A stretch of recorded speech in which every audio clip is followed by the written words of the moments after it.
ফলে আমেরিকার হাতে নিহত জেনারেল কাসেম সোলেমানি ইরানিদের কাছে বীর হলেও ইরাক ও সিরিয়ার মুসলিমদের কাছে কসাই হিসেবেই বেশি পরিচিত ছিলেন।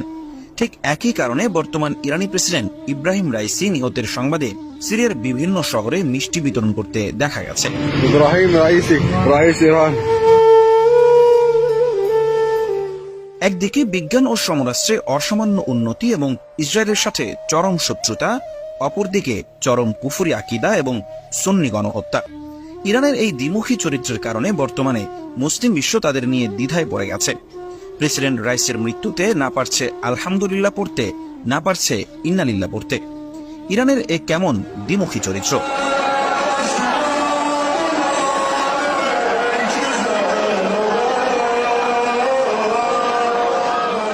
Mamnun bin Masud, MBA Times, desk report.